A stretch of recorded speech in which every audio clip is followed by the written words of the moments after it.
아담과 하와가 하나님의 말씀을 어기고 선악과를 따먹는 장면을 우리는 마주했습니다.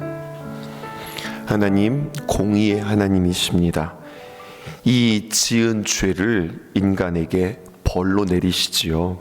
그런데 놀라운 것은 하나님이 벌을 주시는 목적이 아픔과 고통을 통해서 그들을 망하게 하려고 하는 것이 아니라 어제 말씀과 동일하게 찾아오시는 하나님, 그리고 질문하시는 하나님입니다. 하나님이 찾아오십니다. 그리고 질문하십니다. 이것은 사탄이 찾아오고 사탄이 질문하는 것과 달랐습니다.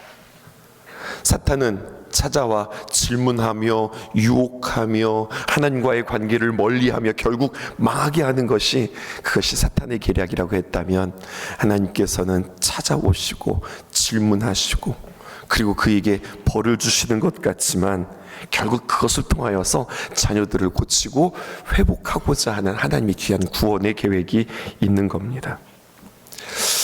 사실 죄의 결과 인간이 있어야 될 자리는 무엇일까요? 그것은 뱀의 자리여야 했습니다. 하지만 하나님께서는 인간에게 뱀의 자리가 아니라 그 뱀의 자리처럼 그들은 저주받은 것 같지만 그 자리는 고통의 자리가 아니라 큰 은혜의 자리라고 하는 겁니다. 제가 지금 방금 뭐라고 그랬어요? 큰 은혜라고 그랬죠. 생각해 보실까요? 우리가 은혜 언제 사용하죠? 우리 좌우 살피시면서 우리 이렇게 인사하실까요? 라고 하면서 하나님의 은혜와 평화가 함께하기를 축복합니다 하면서 우리 그렇게 인사하기도 해요. 여러분, 우리가 이번 축복성회를 통하여서 은혜 받기 원합니다.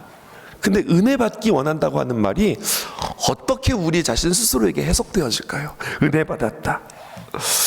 오늘 당신에게 하나님의 귀한 말씀이 들려지기를 원합니다. 하나님의 귀한 말씀을 통해서 그 말씀에 귀한 감동이 되었으면 좋겠습니다. 감동뿐만 아니라 하나님의 귀한 말씀으로 위로가 되었으면 좋겠습니다. 그 하나님의 귀한 말씀이 힘이 되어지고 내게 들려주시는 귀한 말씀이 되었으면 좋겠습니다. 이런 의미에서 우리는 은혜를 해석하고 있는 것은 아닌가. 하지만 오늘 성경에 나와 있는 그 은혜는 단순히 우리에게 감정, 깨달음, 또 활력, 그 정도의 의미가 아닙니다. 창세기 3장을 우리는 원조복음이라고 하는데요. 원조복음, 또 다른 말로 말하면은 우리 원시복음이라고도 표현합니다. 근데 여기서 말하는 은혜는 지금 방금 우리가 이야기했던 그런 종류의 은혜를 말하는 것이 아닙니다. 원조 복음에서 말하는 은혜는 무엇일까요? 오늘 세 가지 그 은혜를 우리에게 소개하고 있습니다. 하나님의 은혜는 무엇입니까? 첫 번째, 그것은 사탄의 머리를 밟는 그 은혜를 우리에게 주셨습니다. 여러분, 이게 은혜라는 사실입니다. 15절에 있는 말씀 우리 함께 읽어보십시다. 시작. 내가 너로 여자와 원수가 되게 하고 내 후손도 여자의 후손과 원수가 되게 하리니 여자의 후손은 내 머리를 상하게 할 것이요 너는 그의 발꿈치를 상하게 할 것이니라 하시고, 세 번째 줄에 여자의 후손이라고 하는 단어가 등장하는데요. 여자의 후손은 누구일까요? 바로 예수 그리스도를 의미합니다. 사탄은 죽음이라고 하는 무기를 장착하고 있습니다. 사망, 여러분 죽음이 무엇인지 정의해 보십시다. 오늘 새로운 것들을 정의하고 있어요. 은혜가 뭐냐? 창세기 3장에 기록된 은혜가 무엇이냐? 우리가 정의하고 있고, 또 사탄의 권세인 그 사망이 무엇이냐? 죽음이 무엇이냐? 성경이 말하는 사망과 죽음이 무엇인지 우리는 제대로 해석해야 해요. 죽음, 사망, 그것은 우리의 육신에 죽는 것, 물론 그것도 죽음이지만 성경의 사망과 죽음은 조금 더 근본적인 것들을 우리에게 이야기합니다.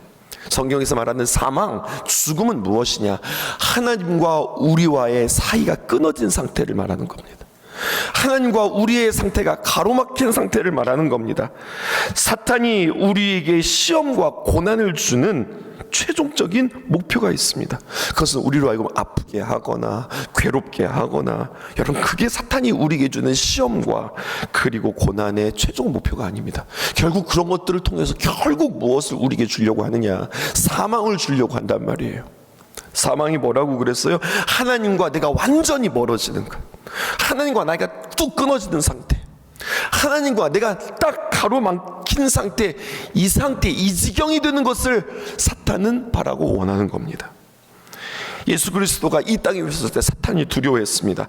하나님께서 독생자 예수 그리스도를 이 땅에 보내셔서 무슨 일을 하시려나 사탄이 노심초사했다고요. 자신의 계획대로 결국 예수님께서 십자가에 달려 돌아가셨습니다. 그 십자가의 죽음을 보면서 사탄은 조롱하고 그의 마음 가운데 뿌듯했을런지 모르겠습니다. 하지만 예수님, 여자의 후손 예수님은 그 사망의 권세를 어떻게 하셨습니까? 십자가의 죽음으로 끝나지 않았습니다. 사흘 만에 부활하셔서 죽음의 세력을 완전히 이기셨습니다. 이렇게 사탄이 가지고 있는 권세, 사망의 권세를 이기셨단 말입니다. 그렇게 사탄의 영적 권세를 결박하셨다고 성경은 우리에게 이야기하고 있는데요. 그래서 더 이상 예수 그리스도를 영접하고 예수 그리스도와 함께하는 성도들에게는 예수 그리스도의 귀한 사역으로 이 귀한 은혜에 우리를 초청하고 계시다고 하는 사실이에요. 우리가 신앙생활에서 꼭 기억해야 될 것, 내 안에 사탄의 권세, 사망의 권세를 짓밟을 수 있는 그 권세를 하나님께서 우리에게 주셨다고 하는 사실이에요. 이것을 정확히 알고 우리가 일어서야 되겠습니다. 여러분, 예수님을 믿는다, 나 예수님을 믿는다, 이것도 정의해 보십시다. 예수님을 믿는다가 뭐예요? 힘들고 어려울 때 내가 예수님 의지해요, 내가 예수님 믿어요. 여러분, 이게 예수님을 믿는다는 게 아니에요. 예수님을 믿는다는 것, 나는 사탄과 맞서 죄와 싸워 예수 그리스도의 이름으로 언제든지 깨뜨릴 수 있는 권세와 능력을 하나님께서 내게 주셨다. 이게 예수 믿는 자의 모습이에요. 죄의 권세 가운데 우리가 이기기는커녕 우리가 그 죄에 우리가 물들어서 쓰러지고 넘어지고, 우리는 죄를 이기는 자가 아니라 오히려 죄에 우리가 무너지는 자로 우리가 살아가는지 몰라요. 아니요. 근데 주님께서는 다시 한번 오뚜기처럼 예수 그리스도의 십자가의 보혈로 우리를 용서하시고 다시 한번 싸워보지 않겠니? 다시 한번 도전해보지 않겠니? 나는 사탄과 죄와 맞서 예수 그리스도의 이름으로 언제든지 깨뜨릴 수 있는 권세와 능력을 주님께로부터 부여받았다. 우리 스스로 생각할 때 에이, 내가 어떻게 마귀를 이겨, 나는 안 될 것 같다라고 하는 자괴감 속에서 우리가 살아가는 것 같고, 계속해서 사탄은 그래서 너는 안 돼, 너는 안 돼, 너는 안 돼, 우리에게 이렇게 이야기한다니까요. 누구 앞에 선 거랑 똑같으세요, 여러분? 저 오늘 이 말씀 보면서 골리앗 앞에 서 있었던 이스라엘 군대 같은 거예요. 다윗의 고백을 기억해 보십시다. 전쟁은 내게 속한 것이 아니다. 다윗이 이야기했어요. 전쟁은 내가 하는 게 아니다.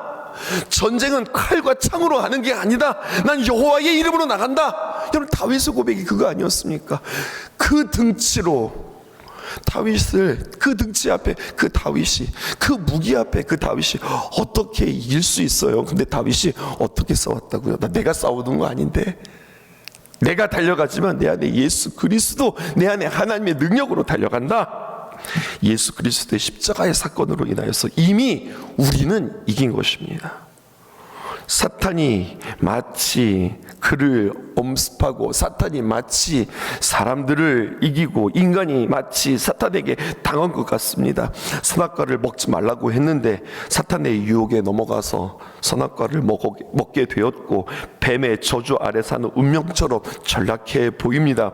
그러나 15절을 가만히 보면 우리에게 하나님의 은혜로 인하여서 좀 반전의 이야기들을 우리에게 기록하고 있습니다. 15절 다시 보십시다. 내가 너로 여자와 원수가 되게 하고 내 후손도 여자의 후손과 원수가 되게 하리니, 여자의 후손은 내 머리를 상하게 할 것이요 너는 그의 발꿈치를 상하게 할 것이니라. 여자의 후손 예수 그리스도라 하였습니다.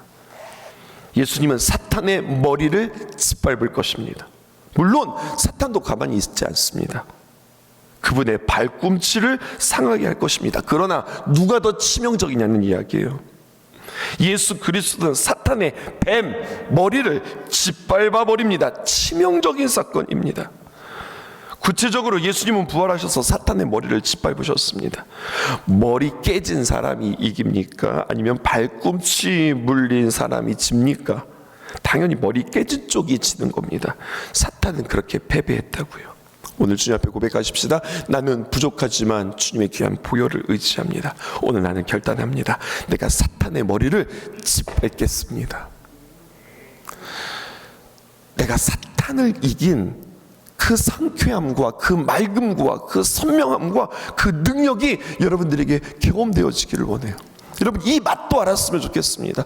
내가 죄로 물들어서 답답하고 희미하고 그리고 눌려 있고 시원하지 않고 좌우분간을 하지 못하고 그렇게 눌려 있는 그 쾌쾌함도 여러분들 내가 영적으로 느꼈으면 좋겠습니다. 반대로 예수님의 보혈로 유혹이 찾아올 때, 마귀가 나에게 엄습해 올 때 예수 그리스도의 이름으로 넉넉히 이기면 내가 거기에 속지 않는다. 그 유혹에 내가 넘어가지 않는다. 예수님의 이름으로 승리함으로 말미암아 그냥 승리했어, 이겼어, 이것으로 끝나는 것이 아니라 이김으로 인하여서 내가 주님을 더 가까이 하고 더 주님의 은혜를 사모하게 되어지고 나의 기도가, 나의 찬양이, 나의 예배가 더욱더 살아나게 되어지는 그 경험도 맛볼 수 있기를 주님의 이름으로 축복합니다. 두 번째, 하나님이 우리에게 주시는 은혜, 그것은 고통을 통해서 생명을 깨닫게 하는 은혜가 우리에게 있습니다. 아담과 하와 분명히 범죄했죠. 그래서 그들은 징계를 받습니다. 그런데 겉으로 보면 하나님이 주시는 형벌이고 고통인데 그 내용을 자세히 살펴보면 그냥 고통당하고 애쓰고 힘든 것으로 끝나는 것이 아니라 결국 그 끝은 생명이라고 하는 이야기예요. 먼저 여자에게 주신 고통을 한번 보십시다. 16절입니다. 함께 읽어보십시다. 시작. 또 여자에게 이르시되 내가 내게 임신하는 고통을 크게 더하리니 내가 수고하고 자식을 낳을 것이며 너는 남편을 원하고 남편은 너를 다스릴 것이니라 하시고. 사실 남자들은 잘 몰라요. 해상에는 고통이 뭔지 잘 몰라요. 해산하는 고통은 참으로 힘든 고통입니다.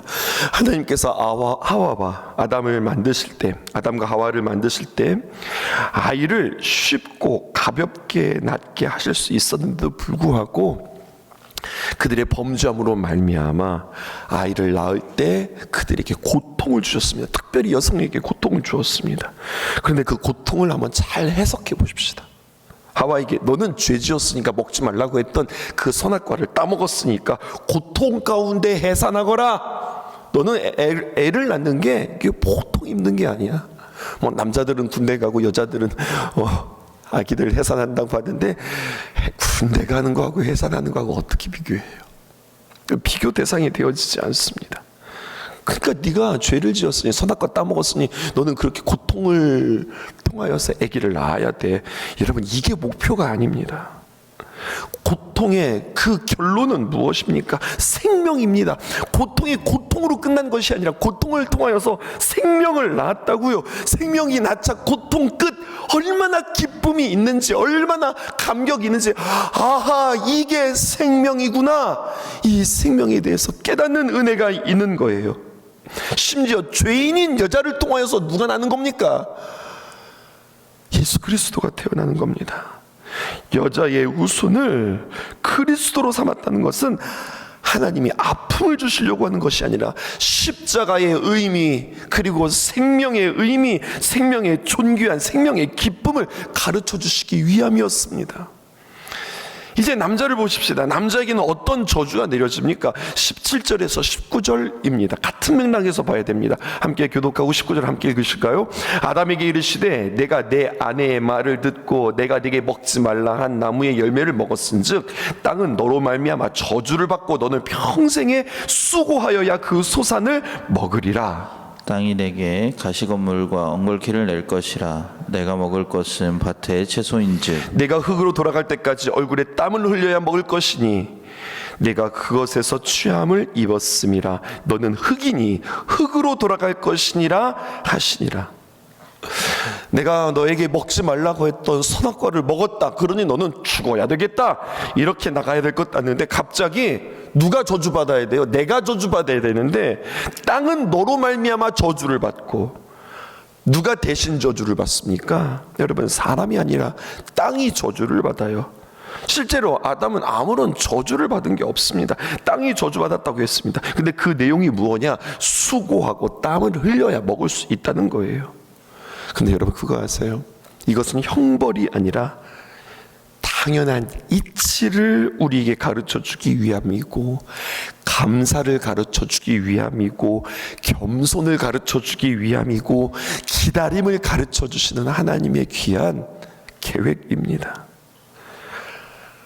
땅을 경작함으로 말미암아 수고를 통하여서 고마운 것도 알고, 하나님 앞에 감사하는 것도 알고, 또 기다릴 줄도 알고, 내가 이렇게 열심히 농사 지었으니 당연히 이렇게 소출이 있어야 되지, 아닌 거잖아요. 농사 지어 보셔서 알잖아요. 내가 수고한 만큼 결실이 얻어지지 않는 겁니다. 그러니까 더 어떻게 되는 거예요? 운이 좋았네, 운이 나빴네, 우리는 그렇게 이야기하지 않습니다. 어떻게 합니까? 더욱더 우리는 하나님 앞에 겸손할 수 있습니다. 그것을 통해서 우리는 더 하나님을 경외하고 예배자가 되어줄 수 있다고요. 그 고통을 통해서 하나님을 더 가까이 할 수 있는 은혜를 주셨다고요. 마지막입니다. 한 가지 더 보십시다. 원조복음에 나타난, 원시복음에 나타난 은혜란 무엇입니까? 첫 번째, 사탄의 머리를 밟는 권세를 주셨다. 하나님께서 이것을 통해서 생명의 존귀함과 하나님 앞에서 겸손함을 배우게 하셨다라고 한다면, 세 번째, 어떤 은혜를 주셨는가 띄워주실까요? 십자가를 통하여서 옷을 지어 입혀주시는 은혜를 우리가 얻게 되었습니다. 오늘 매일 성경의 주제이기도 합니다. 옷을 지어 입히셨다. 21절입니다. 여호와 하나님이 아담과 그의 아내를 위하여 가죽옷을 지어 입히시니라. 21절에 그렇게 기록되어져 있습니다. 원래 그 전에 아담과 하와는 자신의 부끄러움을 가리기 위해서 무엇으로 자신의 몸을 가리웠어요? 무화과 나무 잎으로 가렸습니다. 그런데 하나님께서 직접 그들에게 가죽옷을 지어 입혀주셨어요. 왜 그랬을까요? 다 아는 이야기죠. 가죽옷을 입기 위해서는 그냥 가죽옷이 생기는 것이 아니라 반드시 짐승을 죽여 그 가죽을 벗겨야, 그래야 가죽옷을 입을 수 있습니다. 가죽옷을 만들려면 동물을 잡아야 하는 희생, 피가 흘려져야 되고, 그래서 비로소 가죽이 나온다고요. 그런데 여러분, 하나님이 아담과 하와의 부끄러움을 감추기 위해서 무언가를 잡으셨고 무엇인가 피를 흘리셨다. 이것도 되게 중요하지만, 여러분, 가죽옷의 핵심이 무엇입니까? 가죽옷의 본질이 무엇입니까? 이것은 무엇과 대조되어지냐면 사람이 만들었던 무화과 나무 잎의 옷과 대조가 되어지는 거예요. 첫 번째, 하나님이 직접 지어주신 겁니다. 두 번째는 바로 무엇이냐면, 인간이 스스로 만든 무화과 잎으로 자신들의 수치를 가릴 수 있다고 생각했어요. 하나님 앞에서 범죄하고 나니까 부끄러워서 무화과 나무 옷을 입었다고요. 자, 여기서 부끄러웠다고 했습니다. 누구로 인하여서 부끄러운 거예요? 서로 부끄러워요? 아니요. 여러분, 그들은 원래 벗고 살았습니다. 서로에게 부끄러운 것이 아니라 하나님 앞에 부끄러운 거예요. 그래서 그들은 스스로 무화과 잎으로 치마를 만들어 입고 하나님 앞에서 숨은 거예요. 그렇다고 하나님이 그걸 못 보실까요, 여러분? 인간이 아무리 자기의 죄와 수치를 하나님 앞에 가린다 하더라도 그게 가려질까요? 감춰지지 않습니다. 그러면 어떻게 해야 감춰질까요? 자기들이 자신의 죄를 가렸지만 그렇다고 가려지는 것이 아니라, 그것은 안 된다는 것을 하나님이 알고 계셨어요. 어떻게 하는 것이냐? 하나님이 스스로 안 보시는 겁니다. 그때 안 보이는 겁니다. 여러분, 이 말씀을 통하여서 저는 십자가가 생각이 났어요. 예수님께서 십자가에서 온몸의 고통과 물과 피를 흘리는 순간, 마태복음 27장 45절에 제6시로부터 온 땅에 어두움이 임하여 제9시까지 계속되더니, 여러분, 예수님이 십자가에서 고통당할 때 세상이 어두워졌다. 하나님이 너무 속상해서 그냥 깜깜하게 하셨어. 이것이 아니라 오늘 이 말씀을 보자. 하나님께서 스스로 눈 감으셨다. 하나님이 친히 희생제물 삼으셨다. 누구를? 예수 그리스도를. 결국 가죽옷으로 그들을 덮어주시는 겁니다. 하나님이 친히 사람들에게 가르쳐 주시고, 내가 이 가죽옷을 통하여서 친히 너희 안에 있는 모든 허물을 덮을 것이다, 죄를 용서하실 것이다 라고 하는 마음으로 그들에게 가죽옷을 입히셨다고 하는 이야기예요. 가죽옷의 이름이 무엇입니까? 예수 그리스도입니다. 우리가 이 옷을 입었습니다. 하나님께서 우리에게 이 가죽 옷을 보내주셨습니다. 우리의 수치를 예수 그리스도로 인하여서 가리고 하나님 스스로 안 보겠다고 덮을 때 비로소 용서의 은혜를 우리는 맛보게 되어지는 겁니다. 내가 예수 그리스도의 옷을 입었다. 이 은혜가 무엇인지 다시 한번 여러분들에게 기억되어지기를 원합니다. 세 가지 이 귀한 은혜를 우리 여러분들과 함께 기도 제목 삼았습니다. 그리고 이것은 그냥 나의 기도 제목이 아니라 오늘은 조금 더 확장하여서 우리 교회 공동체의 기도 제목 되어지기 원합니다. 띄워주실까요? 첫 번째, 믿음의 행군 2일차 기도 제목, 교회 공동체를 위해서 우리는 기도합니다.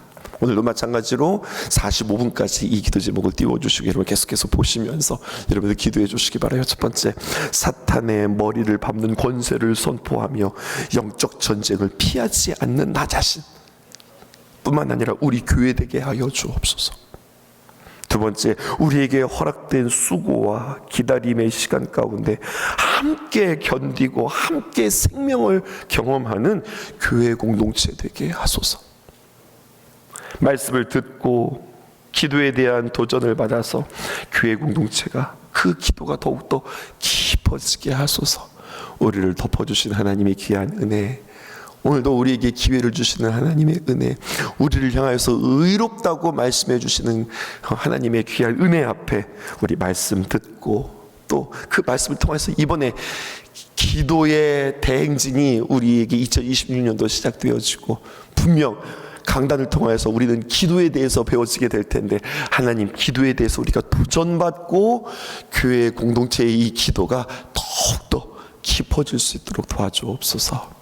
기도하는 저와 여러분들 되어지기 원합니다. 계속해서 믿음의 행군에 여러분들만 나오지 마시고 함께 권면하면서 함께 기도하면서 준비하십시다. 함께 준비하면서 은혜 귀한 주인공 되십시다. 주변에 더욱더 권면해 주시고 이 자리를 더욱더 채워가며 주 앞에 나아가는 저와 여러분들 되었으면 참 좋겠습니다.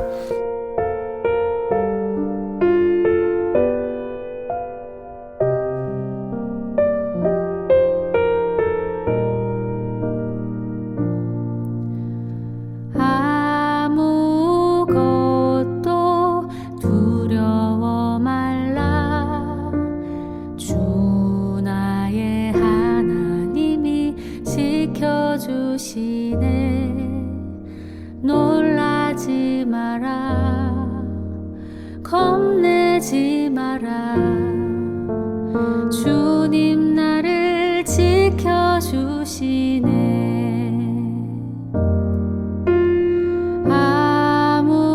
아무것도 두려워 말라. 주 나의 하나님이 지켜주시네.